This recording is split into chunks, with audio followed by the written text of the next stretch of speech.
So this is Lynn Fraser with the Kiloby Center. I'm really thrilled to be here with Dr. Rick Hanson today.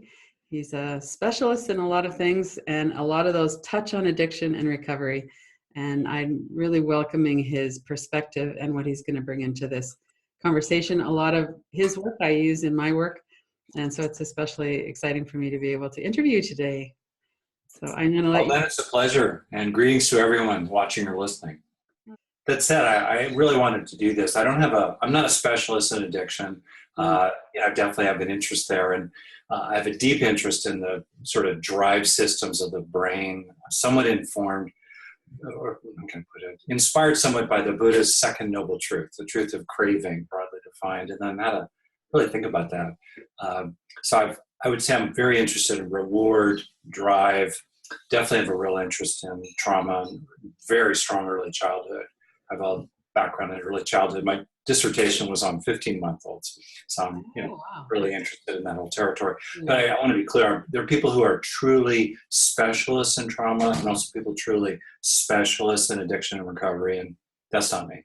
So that said, I feel honored and I want to help. This is an important topic, important group of people. What you're doing is really honorable. It's really touched when you reached out to me. So I'm Rick Hanson. I'm a clinical psychologist. I have a particular interest in the intersection of psychology, brain science, and mindfulness.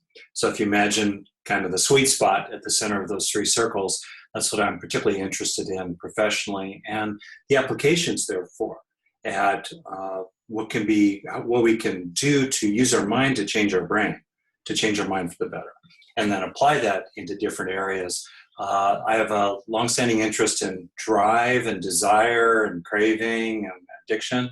I definitely also have a longstanding interest in trauma and the impact in particular of childhood, including the accumulating effect of lots of micro traumas, which add up to a macro trauma. But I should say that I'm not a specialist in addiction and recovery, or I think even the treatment of trauma. So I offer what I'll say here, quite modestly, and see for yourself if it's useful. Oh, thanks, Rick. So how did you get into this intersection of those three things? Can you tell us a little bit about your path to get to this point? Yeah, I think the really short version goes back honestly to my own very early childhood. And I think for myself, and really for many, many, many people, we know things when we're little kids. We can't quite put them into words often, but we know things. And going back to today as adults, what we knew when we were little is often really useful for people, including kind of reclaiming what they originally knew and sort of taking refuge in it and feeling good about themselves. That there's this core of knowing and goodness and purity and wisdom inside them that's intact still and can never be tainted, sullied, damaged, or destroyed, et cetera, et cetera. So kind of reclaiming what you knew. And what I knew when I was little was that there was a lot of unnecessary unhappiness all around me. It wasn't horrible. I grew up a middle class guy in Southern California, privileged in a variety of ways. And yet I could see around me that grown-ups were unhappy a lot, quarreling a lot, kids were quarreling a lot. And I really was on a quest, I guess, starting very young at just wondering, this kind of longing and yearning and a kind of wistful, poignant sense of, wow, why does it have to be like that? So I was interested in causes really early on. And then that led me into the human potential movement in the late 60s and early 70s. That was the whole scene. That led me into psychology and contemplative practice, spiritual practice, mainly the Eastern traditions. I'm mainly trained in Buddhism, but obviously the whole world has many, many different incredibly important wisdom traditions. And then beginning around 20 years ago, I got more and more interested in brain science, because as brain science began to ripen, it's a baby science, but as it began to ripen around 20 years ago, the connections were good enough that you could do something with it. And that then set me on my journey. I wrote a book about mothers in 2002. I have longstanding interest in mothers and families and great respect there. And then I wrote Buddha's Brain, which kind of speaks to this connection in 2009, I think. And then a couple of books ever since. So that's how I got interested in this. I'm a practical guy. I read a ton of research and try to make sense of it. I produce very little. I have a lot of respect for bench neuroscientists. And I'm most interested of all in methods, you know, in the trenches, in the streets, what actually works. Right, right. So maybe you could talk a little bit about what happens in childhood. You talked about that intact Yeah, goodness, the basic goodness. A yeah, lot of people don't have access to that. right. It's still there though, but yeah, I hear you. So what is it that distances us from that? What are the mechanisms of that? And how can we come back into touch with that? You're asking the heart of the question, I think, which is really about learning in Right. a very deep way. And we learn in different ways. And when I use the word learning, I mean it as a general term, as psychologists do, for basically lasting change in the nervous system. That's the fundamental physical operationalization, the hardware of learning. The circuits change, something physically changes. Quick sidebar, I'm a transcendentalist. I think there is stuff that's outside the natural frame of the body and material reality as we know it. That said, inside the frame of material reality, for learning to occur, for a child to learn how to walk instead of crawl, or memorize the multiplication tables, or now as an adult, learn how to let go of a traumatic past, learn how to regulate addictive desires, learn that certain people are not good for you and other people are good for you. That's all learning, right? That's all learning. Mhm. So to go now back down into early childhood, the little baby comes out, and I'm a father of 2 kids, and I watch them both come out. And I've done a lot of work with infants and toddlers, and you come out and whew, the whole world's hitting you. And there's this need that's very deep to kind of make sense of it and to pull it together. And there are these very deep architecture layers of processes inside us that try to make sense of things and create a sense of wholeness, right?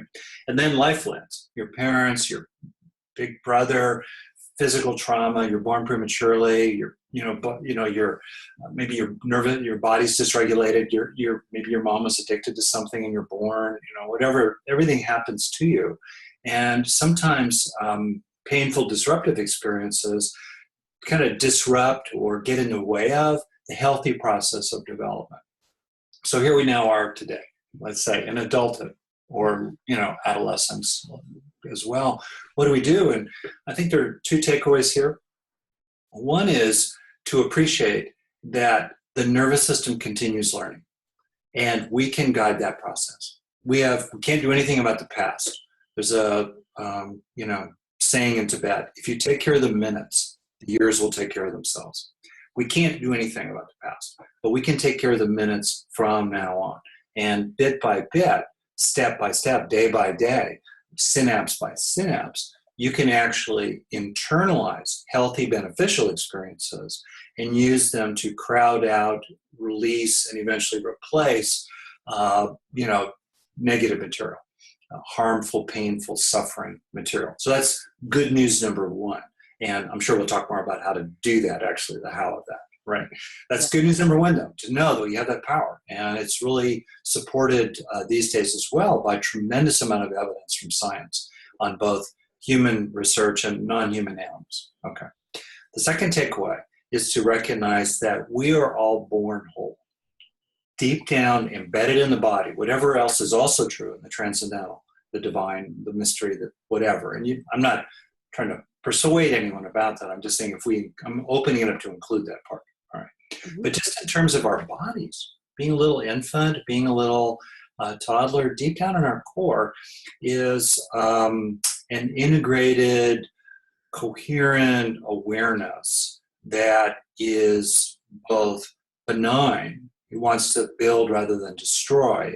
It's loving rather than hating by its nature, and is happy in some deep sense, contentment, a sense of contentment. That's our core.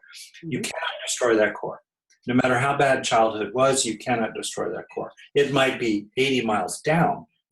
You gotta take some mind shafts down, and you spend a lot of time clearing away some crud, synapse by synapse and otherwise, but it is always there. And people can look for it, listen for it, help themselves be in environments and around people who evoke it, their pet, their friend, their temple, the redwood tree, the tennis court, the ocean. For me, rock climbing, the mountains have been very important, the desert, just sitting quietly and reading. What be helping other people? We often discover the profound goodness in ourselves through helping other people. Whatever, even if you can't find it, but trust me, or don't trust me, but see it for yourself. It is there. That's the root of it, isn't it? That core is there. That's the deep refuge. It's the bottom line. Yeah. It's the last resort and the first resort. Yeah. One of the things that I really notice working with people is that most of us are scared to be present internally. That the energies and especially if we've had trauma backgrounds, the energy just feels like it's too much to bear. It's too intense. It's going to hurt us. So what is the path for someone to move from being scared of their own internal experience to having enough of these safe experiences that they can land there? Yeah. Well, again, I think you're getting at a really huge thing. So if I could, bear with me, I'll create like a little bit of a framework and then I'll swing back to your first question. So I think so we have the mind, right? We have our thoughts, we have our feelings, we have our reactions, we have stuff bubbling up. We have kind of the background wallpaper, what it feels like to be us. Other people are talking to us, events occur. We walk past a sports bar and we think, whoa, that would be really good to do. Not, or something, you know what I mean? It's all happening. Right? What do we do? How do you practice? I think there are 3 ways to practice, basically. And just about everything falls into these 3 groups or pods. First, we be with what's there. We feel the feelings, we experience the experience. Hopefully we bring mindfulness to it. Maybe we explore it, we unpack it, we sense down maybe what's deeper, perhaps like you're saying, to be with our experience. But we're not trying to change it directly. It might change in the process, but we're not trying to change it. Second great way to practice is to release, prevent, or stop the negative. Pull your mind out of ruminative loops where you beat yourself up. Resentment is like taking poison and waiting for others to die, etc., quote unquote, that story. Release tension in the body, release emotions, pull yourself out of beliefs that are not good for you. Let it go, reduce the negative, pull weeds in the garden of the mind. And then the third great way to practice is to grow the good. It's to develop gratitude, resilience, grit, commitment to sobriety, motivation to exercise, learning how to be more patient with your teenager or your partner, or the political people you see on TV, something like that, So we have these 3 great ways to practice. The third of them is the one I tend to focus on the most because it's the least focused on in general, growing resources. And it's also the one that tends to have the most immediate opportunity, and it's the one that tends to be most positive. It's most rewarding, and therefore it's motivating to do. So growing resources. So now this brings us back to your question. How do we help people slowly but surely pop the lid off the basement, even though what's down in there is really scary? It feels really bad. Right? What do we do? And sometimes I think people pop the lid on the basement and it's like popping the trapdoor to hell. It's way too early. They're not resourced, First of all, do no harm, right? Right.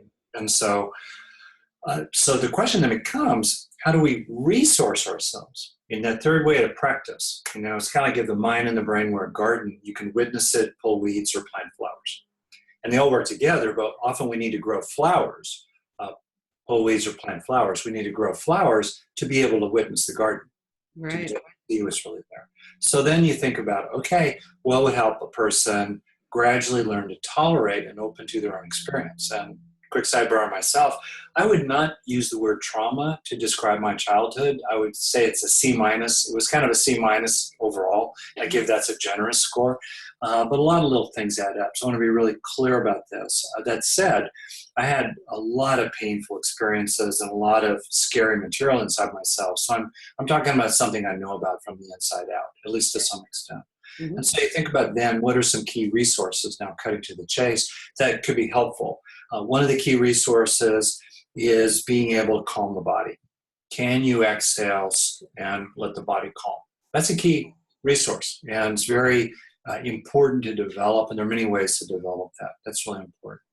Another key resource is to have the sense of others who care for you and are with you. In terms of the evolution of the brain, being able to be part of a group of people who really care about you is important. Now, if that experience is a thin soup of people caring about you, you're not dead in the water. You can still look for opportunities to feel that others are on your side from your history, or you can imagine it, or just look for little opportunities to feel that in daily life, like joking around with someone at a deli. Or if that resource is not available, move on to a different resource. Another resource to tolerate what's going on inside is practices of mindfulness. Can you repeatedly step back from ordinary neutral experiences and just witness them? So you establish more and more of that witness position. So finishing here, if you want to build up resources inside, such as relaxing or feeling cared about, or establishing this witness position, or a kind of just internal, gritty, scruffy attitude of, it was bad what those people did to me back then, but I'm not going to let them defeat me today. And there's a kind of inner toughness, call it grit. Well, how do we grow? Relaxation, or grit, or feeling cared about, or mindfulness. We do it in a really simple way, but you have to do it. We experience what we're trying to grow and then wire it into our brain. That's it. You can't wire it into your brain without experiencing it. We can't stick a cable in. Brain's not like an iPod. You can't just move over the music file. Yeah. You got to experience it. And then second, you have to hardwire it, because if you don't take it in, you don't learn anything from it. By definition, it has no lasting value. And so that's the fundamental process. Experience what you're trying to grow, and then help it become part of your nervous system. We'll talk more about how to help it become part of your nervous system. But that's the two-stage process. Feel it and internalize it. And a lot of people, they may feel it, but they don't internalize it. So the trick is to do both. You got to do both. Okay. Right. What do you think about all that? And then more and more, it's like you take refuge in it. You're rested in the sense of, wow, that storm going by is really sucks, and I can be with it for about 5 seconds, and then I'm going to dial out. Yeah. I feel like in my own case, I had a bucket full of tears when I landed in adulthood, and I emptied it one spoon at a time. It's like, that's all I can tolerate. And the next time it's 6 seconds. And the time after that, it's 7 seconds. And the time after that. And also, I should add, this might sound a little Buddhist geeky, but it's useful. If you just step back and you observe experience of any kind, right now, people listening, hearing, thinking, or trauma, or feeling overwhelmed, or feeling incredibly angry, or feeling addicted, like you want something. All experiences have the same nature, if you look at them. They all are insubstantial. They're all changing dynamically. They're impermanent. They're transient. They arise and they pass away. They're like clouds, not bricks. And if you can have insight, vipassana is the word that's used often in mindfulness. You can have insight into the actual nature of experience as of this sort. It has the nature. All experiences have the nature of transience and impermanence. They have the nature of what's called emptiness. They exist, but they're foamy. They're fizzy. They don't have absolute binding, brick-like power. They don't need to control you. And if you can observe them in that way, that too is a very useful way to be with old pain. So to focus on developing that skill, not necessarily with focusing on your trauma, but focusing on neutral or positive experiences and developing. I think focusing on resourcing. I think there's a lot of research that shows, the research on trauma is kind of mixed. Some research shows that people habituate to the trauma. It loses its charge by going over it again and again and again 1 billion times. Sometimes that works. Other times it seems to reinforce the trauma. And so I think that's a key distinction, and there's a big debate in the field, and it probably, like many, many things, boils down to individual differences. this at different times even in individuals' lives. But for me, the safest thing is to start by resourcing, because you can't hurt yourself by growing more muscles in your mind.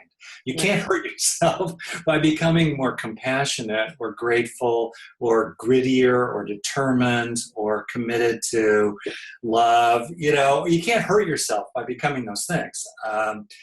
Becoming more securely attached, by strengthening mindfulness, by developing executive functions. Any one of 50 psychological resources. Build resources, plant flowers, and then figure out what to do with the weeds. To me, that's generally the safest strategy, including the resource of recognizing your own good heart. This is central here. It's this idea of, in Star Trek language, rejecting the Kobayashi Maru scenario. In other words, rejecting the there's nothing to do scenario. We're so vulnerable to acquiring helplessness, learned helplessness it's called. So I think it's very important to continually look for, where do we have agency or efficacy? Where are we a hammer, not a nail, a cue ball, not an 8-ball? And again, the past you cannot change. You have no agency about changing the past itself. You have agency about changing how you think about the past or how the past affects you today, but you don't have agency about the past. So for me, it's very important to look for where you do have agency. And where you do have agency is growing flowers in the garden of your mind. You can always do that.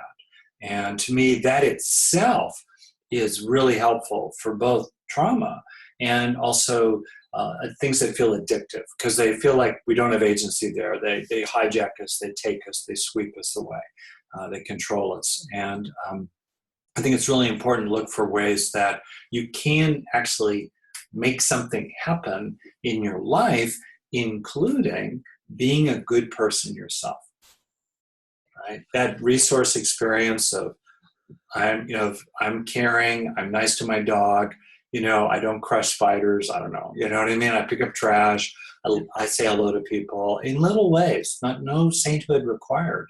Kind of a generosity, a givingness, a helpfulness, experiencing that you're doing that, and then internalizing that experience to build up more of a sense, not out of arrogance or conceit, but out of a truth that you are a good person. You are genuinely well-intended. You don't have to be perfect to be a good person. And then help that experience land. I find that too is very reparative for people. Right. So let's zero in on that just a minute before we kind of get off and lose track of it. So letting it land in the brain, the positive experiences. We have a built-in bias for danger. So what is it we need to do to really notice the positive? Yeah. So we're having experiences, right? Various kinds. And a lot of them just sort of wash through us. That through.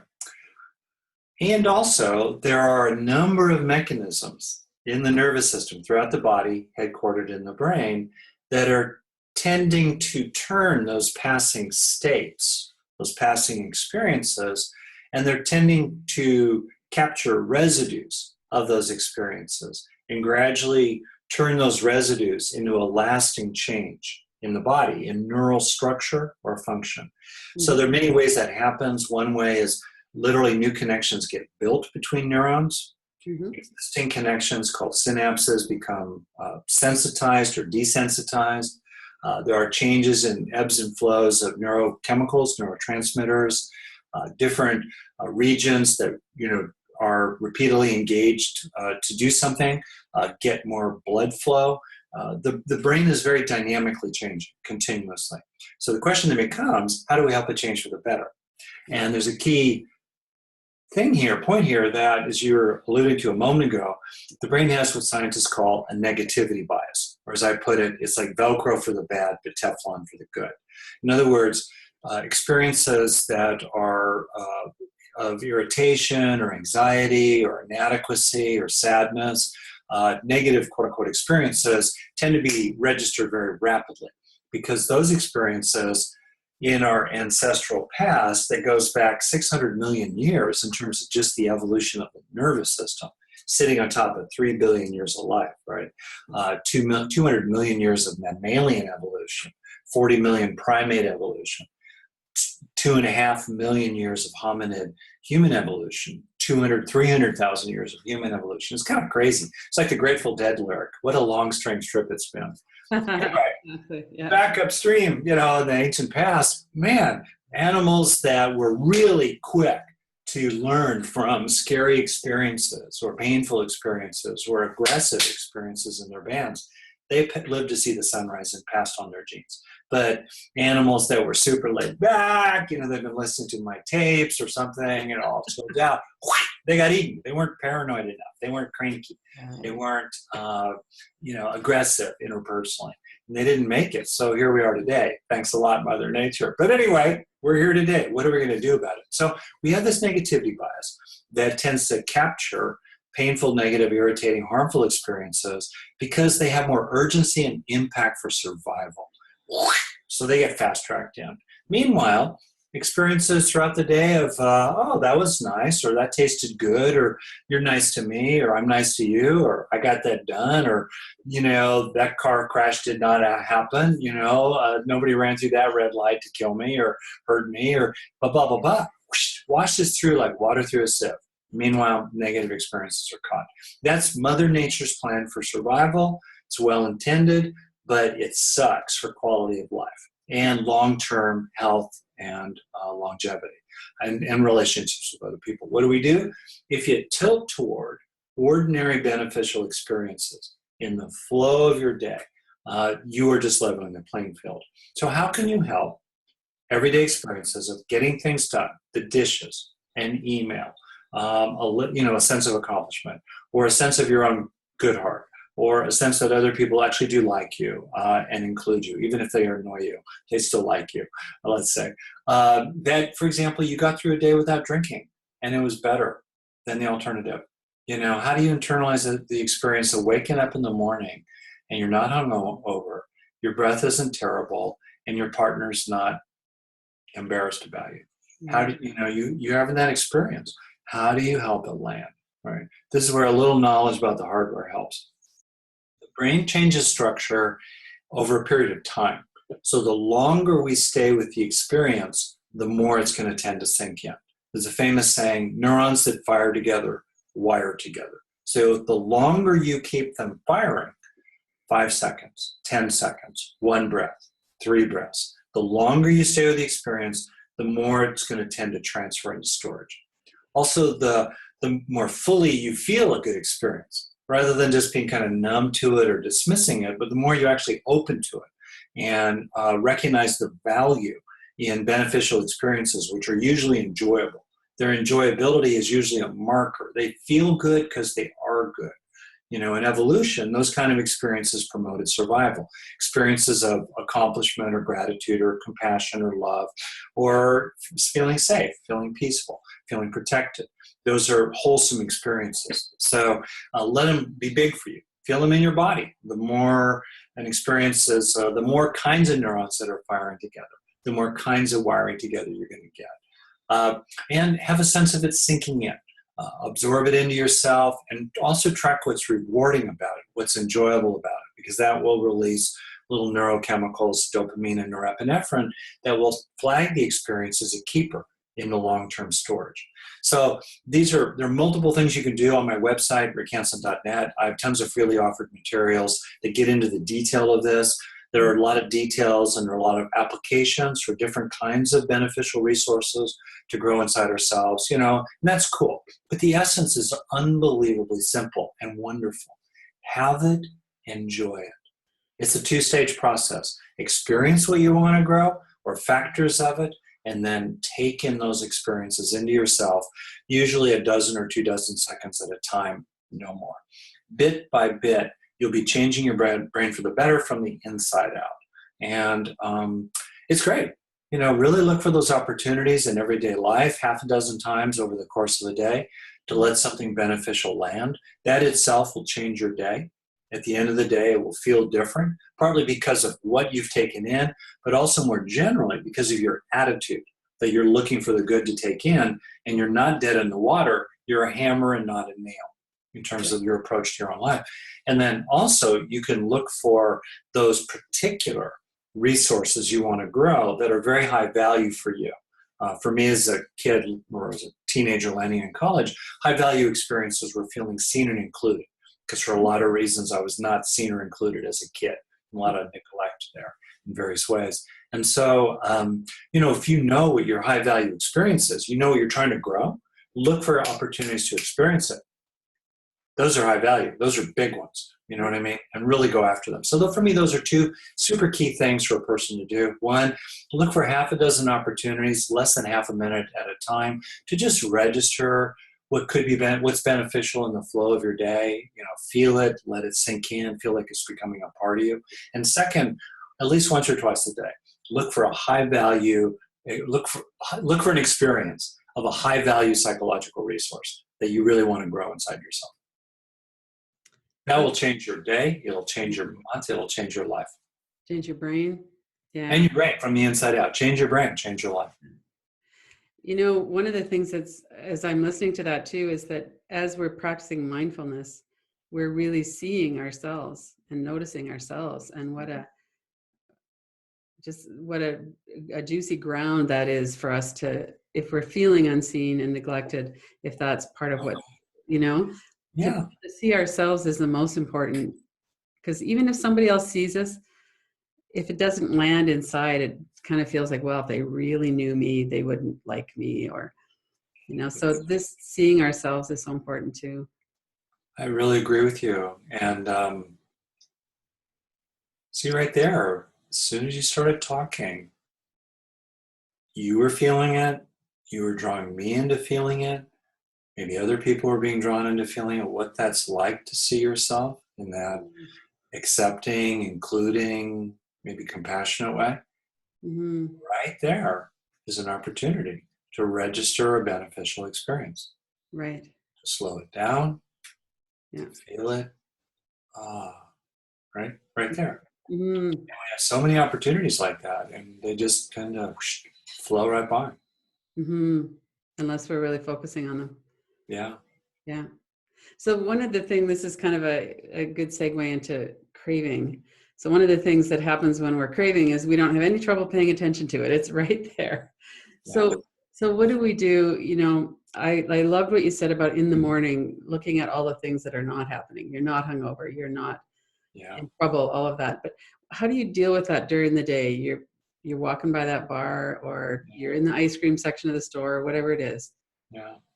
What are some ways that people could do that, could deal with that immediate craving? Yeah, I think there are, the way you're setting that up, I think it's the right way. So there's what you do in the moment when the oatmeal hits the fan, or whatever. And then there's, on the playing field. And then there's, how do you train yourself off stage, off the playing field, right, so that you're less vulnerable to that addictive trigger, let's say, so forth. So I want to reverse the order of that. I want to talk about off the playing field, because I think that's the most important thing.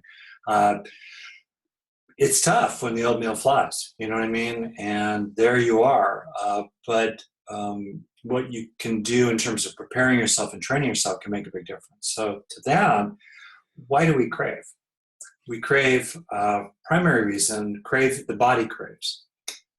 We crave because there's an unmet need or a perception of unmet need. So we crave in relationship to needs.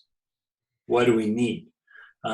Fundamental model in psychology, links to evolution, is that we have three primary needs. They're kind of our clusters. These are umbrella terms.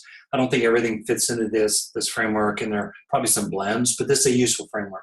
We need to be safe. We need to be satisfied. We need to be connected. So we avoid pain for safety. We approach pleasure for satisfaction, and we attach to others for connection. Avoiding, approaching, attaching. This is loosely related to the three-stage evolution of the brain, brainstem, subcortex, cortex, related to the reptilian, mammalian, primate stages of evolution, lizard, mouse, monkey, safety, satisfaction, connection, as a loose framework. So in terms of that, that's like a roadmap. So in terms of that framework, which simplifies a lot of stuff, but you can remember it. You got to pet the lizard, feed the mouse, and hug the monkey. In other words, craving comes when there's a sense in the core that penetrates to the core of a person or a non-human animal that a need is unmet for safety, satisfaction, or connection. A lot of what we're talking about is the sense of unmet needs for satisfaction. Mm-hmm. I want that pleasure. I want that hit. I want that. On the other hand, sometimes a person's in pain, which is a threat to safety, and they want to self-medicate with one thing or another to manage the need for safety, to anesthetize the pain. So then the question becomes, how do we condition the brain over time to not be so vulnerable to feeling need unmet? Right. That's the deep root of this process, and or a deep root, okay, of this process. So other roots are to be able to tolerate the experience of a need unmet without doing something painful and harmful. But being able to tolerate a need unmet, that's tough. That's white knuckling it to some extent. That's a tough way to go. It's important. It's important to be able to slam the brakes on. But long term, the deeper change comes when we enter the next moment feeling that that need is already met. So that takes us to repeatedly internalizing experiences of these three needs met, which will gradually withdraw fuel from the underlying engine of craving. That's a long-term strategic process. So if a person is in a lot of pain, it's a challenge to safety, it's important to look for resources that help a person feel safer and less in pain and more protected and more at peace in relationship even to the pain. There can be pain, but a person can be at peace about the pain in their core. It has to do with not whether desires arise, but whether they penetrate to our core and hijack us. Mm-hmm. There's a nice saying coming from early Buddhism that someone who's really practicing does not allow what's arising in the mind to penetrate into their core and remain. So stuff arises, but does it hijack you in your core? All right. So you want to repeatedly take in experiences of safety or satisfaction. If a person repeatedly internalizes experiences of reward, of happiness and pleasure and stimulation and intensity that are wholesome, and repeatedly internalizes them, over time that trains the brain to not approach the next moment from a sense of deficit or disturbance that's looking for fill in the blank. This is the deep process. And also a lot of what people drink or use or whatever they do has to do with our social needs, which go to, for example, abandonment or trauma a lot in early childhood. Our needs for connection got disturbed there. And so a person enters the next moment with a hungry heart, and they might eat, let's say, to fill up that hole in their heart. So there too, repeatedly internalizing experiences of connection needs met. 10,000 times. Probably it's closer to 1,000. Thousands of times, but 10 seconds at a time.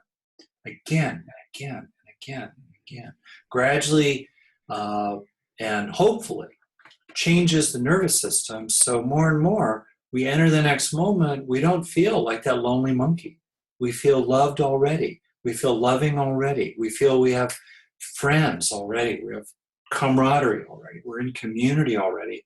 When we land in the next moment, or even when that asshole, sorry about that word, at work or somebody, does that thing. It lands on a bucket that feels fuller increasingly, rather than, we're running on fumes. So to me, that's a major piece of the long-term process, and really, really important to do, and really, really hopeful. Because in the moment, sometimes we're just overwhelmed. But long-term, we can build these resources in ourselves. Then in the moment, I think, this is where I think people probably know more than I do about it all, but what do you do in the moment? I find, maybe I'll just mention a few things that I think are sort of novel approaches. They're not so familiar. So in the moment, the urge arises, right? And it could be anything. You might want to lash out. Right. It might be your addiction to just pop it. Or maybe you just gotta use, or you gotta have sex, or you know what I mean, whatever your deal is. And I relate. My grandfather was an alcoholic, and I'm aware of the craving brain Mm-hmm. from the inside out. One is to recognize that desire itself is not a problem. It's when we privilege it that it's a problem. When we give it power in our mind, when we identify with it, when we go, I want, rather than wanting is arising, or there is wanting. And that's where, as you said earlier, that kind of mindfulness can help, where we step back and we realize desire is an experience like any other experience. It's cloudy. It's not brick-like. It's transient. It's insubstantial.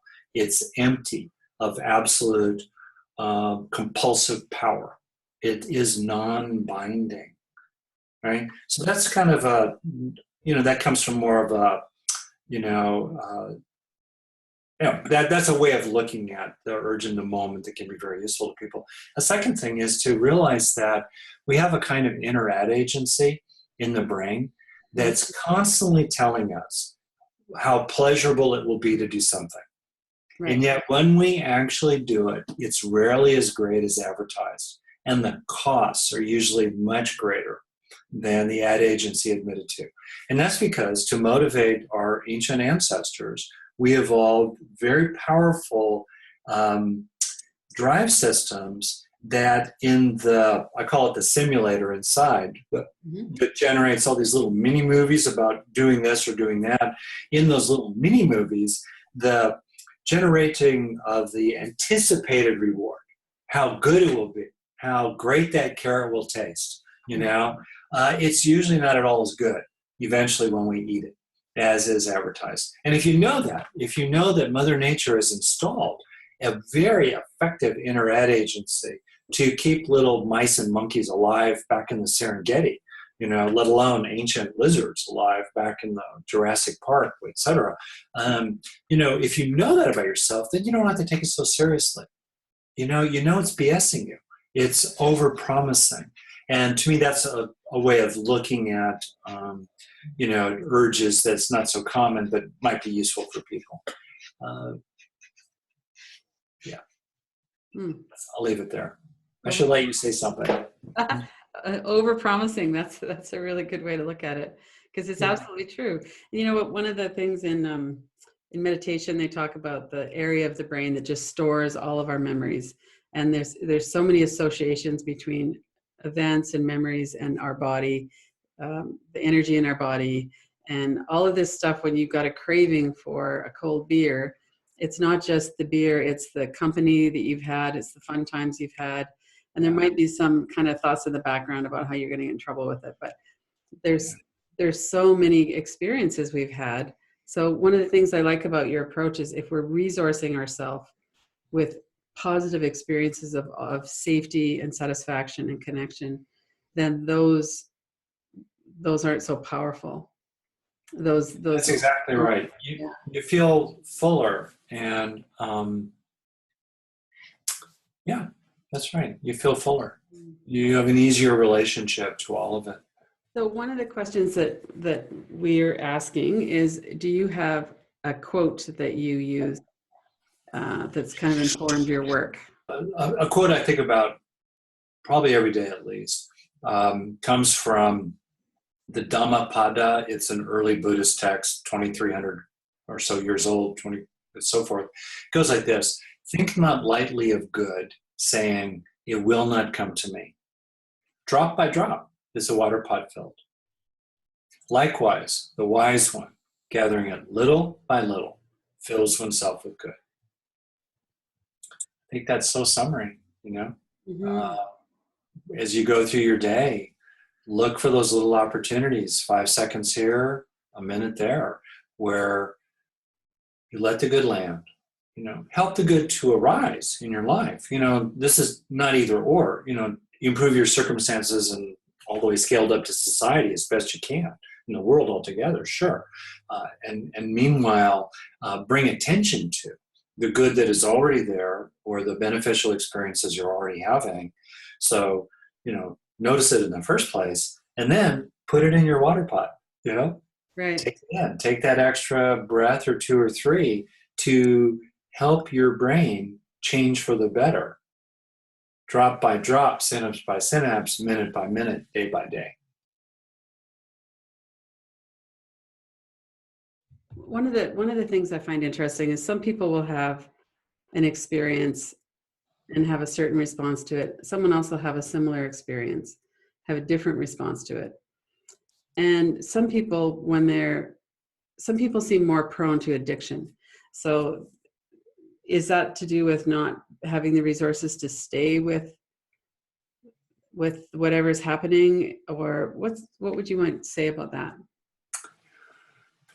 Well, there's a lot of reasons why people get into something that's addictive. And even the word addictive is a little tricky because it could be, generalized and used in different ways. And I'm addicted to air, but you don't really, technically oxygen.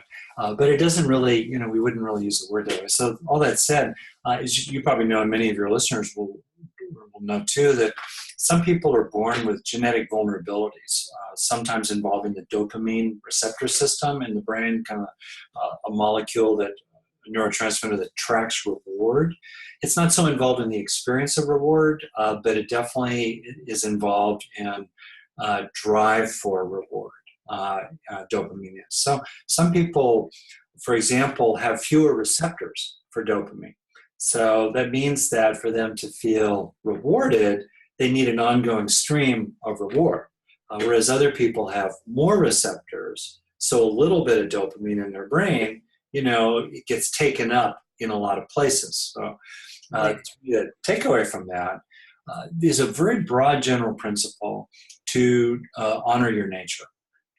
My own nature is, I'm a lot like my dad. He grew up on a ranch in North Dakota. And he eventually became a fish and game guy and then a zoologist and a professor of zoology. And, he was a kind of cheerful, calm person. I hit the genetic lottery in some ways.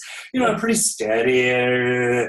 But on the other hand, I think about my brother, much more a person who needed a lot of stimulation, and kind of, hey, what's new? And they're just different kinds of people. The tribe needs all types. If you think about, we evolved in groups. Primarily, it's really quite remarkable to appreciate it. Walking down a street, you walk down a street in a city, you will see more people in 10 minutes than our hunter-gatherer ancestors saw in a lifetime. Wow. They lived in bands of 50 or so people, 30 or so adults, 20 or so kids, 50 people, primarily together. They had a little bit of dealings with other bands sometimes, but often those dealings were very violent and dangerous. So, it's careful, right? It was not like a picnic. And that's our natural social group, right? Mm-hmm. So I think it's really, it's kind of important to appreciate that fact as we kind of go through our day. If you had bands that were all cautious, obsessive turtles, or all hyperactive, spirited jackrabbits, mm-hmm. or only people in the middle, kind of like me, those bands would not be very effective.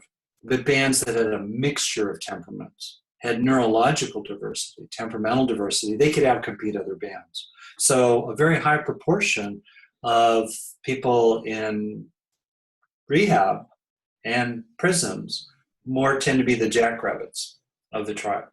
And it's tough to be a jackrabbit when you go to school in a turtle pen, taught by turtles who are trying to make you a turtle. And I think there's a special place in heaven for teachers. I'm not dissing teachers. I'm just trying to be compassionate and accurate about the reality. So I think it's important to appreciate and honor the diversity of types of people and to individualize our approaches. And so, for example, some people just need a heavy dose of stimulation every minute where they're going to feel like they're breathing through a straw. And then they're going to look for that familiar addictive hit of some form of stim. And so, I think it's important to honor your nature and to look for a life, a schedule, a way of living, a kind of work or an approach into your own recovery and your own treatment that really speaks to your own nature. And there's nothing wrong with your nature. A lot of kids go through school that are more jackrabbity and they feel bad about themselves, which then also feeds into the process, that the slippery slope, let's say, down into addictive processes. And so I just think that in all this, honor your nature. It's not bad. The tribe needs all types, even if modern life tends to reward turtles more than jackrabbits. Find a way to be jackrabbit, be yourself in a good way, and customize your own approach to addiction and recovery so it works for your own brain. So definitely say that. As people are listening, they've probably been gleaning different things that they're going to work with. But what are your kind of 2 or 3 things that you would suggest that someone who's really struggling with addiction would start with? I offer this very modestly. I think for a lot of us, we hit a fork in the road 1,000 times a day. And it's kind of like, I think of it a little bit more like the pitched roof of a house. We're right here on the tip, and which side do we then lean into? Go this way, the high road, the beneficial path, sober 1 more minute, sober 1 more hour, sober 1 more day, or we go this way. And in that moment, which I think presents itself many, many times, there's an opportunity, I think, for people. They can white knuckle, they can force themselves to go the right way. But it's much more powerful and effective long-term to feel pulled into the right way. I'm calling it right. The more wholesome, the wiser way. There's another Buddhist saying, wisdom is choosing a greater happiness over a lesser happiness. It's deeply, profoundly true. It's easy to choose happiness over unhappiness, but to choose the greater happiness, sobriety, longer term, wholesome relationships, subtle rewards that are more profound and meaningful and fulfilling rather than quick fix of eating a bag of cookies, let's say. And so give over to good is the line I use. So, I'm writing a piece about that. So I think that's part of it. Early on, give over to it. Let yourself be lived by what's wholesome, your higher wisdom. Let it pull you, surrender to it. I think there's an aspect of this that's about surrender to, or give over to, or allow yourself to be pulled by what's beautiful and beneficial, rather than fighting the addictive desire. I think that's one thing. A second thing I think is very important is to recognize inside yourself the value in you deep down. Maybe the things you're ashamed of, you have remorse about, or maybe there's unfairly, you've internalized feelings of worthlessness and taint, if you were maybe molested or inadequacy or things like that, but deep down inside, there's goodness. You have abilities, you have contributions to make, there's the best in you that wants to come out. It's still there. It's still worth revealing and enabling it to be expressed and contributed. It's not gone. And you can let it live out through you and help it along the way. It's worth it. Having a feeling of that, not in some kind of shaming superego and psychology inner critic about how you betrayed yourself yet again today. No, more like, it's there. You're honored to allow that good to come out. I think that's a second thing I would say. And then third, do not underestimate the power of the dark side of the force. Set yourself up to win. Go to those meetings, 100 meetings in 100 days. Have your sponsor on speed dial. Get the fill in the blank. The old story about walk down a different street, autobiography in 5 chapters. Walk down different streets. Don't walk by that sports bar. Those friends, maybe they can stop at 3 beers. You can't. And just, hey, I'll have breakfast with you, and that's it. Right. You know what I mean? and not in a bar either. In a diner that doesn't have alcohol. That's where we're gonna have breakfast. Right. Help yourself. Do practical things. Change your schedule. Front load your day so that there's more good. You put more good stuff early in the front of your day, so you're not so stressed and addictively inclined at the end of your day. Those would be the three things I would suggest. And for the thing I've been saying all along the way, take in the good. Grow sobriety. When you experience wholesomeness inside yourself, register it. And increasingly, become that person. You are that person.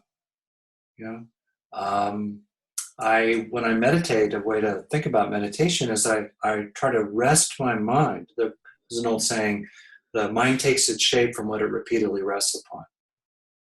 With what's called experience-dependent neuroplasticity, the brain takes its shape from what your mind repeatedly rests upon. And so in my meditation and in general, I try to rest my mind upon what calls my heart. Right. And so in the same way, rest your mind upon those little experiences in the flow of a day, sometimes big experiences that call you, that feel benign and wholesome and profound and true. And help that become who you increasingly are. Thank you so much. And I'm looking forward to getting your new book. The title is Resilient. And basically it's about using positive experiences to grow resilience, hardwired into your own brain. Mm-hmm. That's pretty cool, right? It's a different take on resilience. And it's like a lot of people think about resilience as sort of recovering from terrible stuff. And that's part of it. But the actual way you grow resilience is through well-being. Mm-hmm. And resilience is necessary for well-being. So you have this nice positive cycle and an upward spiral. Right. That's pretty cool. So that's the fresh take of that book. And it's about 12 inner strengths. It's about developing 12 inner strengths of resilience through positive experiences, through positive neuroplasticity. Right. Oh, that's wonderful. Yeah. Yeah. Oh. And we should actually mention too, people can get a hold of you, rickhanson.net. Yeah. And your books are on there, and there's a lot of free resources on there, lots of practices. So people could check you out there and benefit from that. That's right. That's right. Excellent. It was such a pleasure to talk with you. And, the one thing that just keeps coming up is that even if someone has a really messed up mind and someone is deep in the throes of addiction and craving and their life is really messed up, that there's hope. I mean, you can grow the resources, you can have these experiences that mean something, and that it does change our brains and it does change our lives. And that's wonderful. Completely true.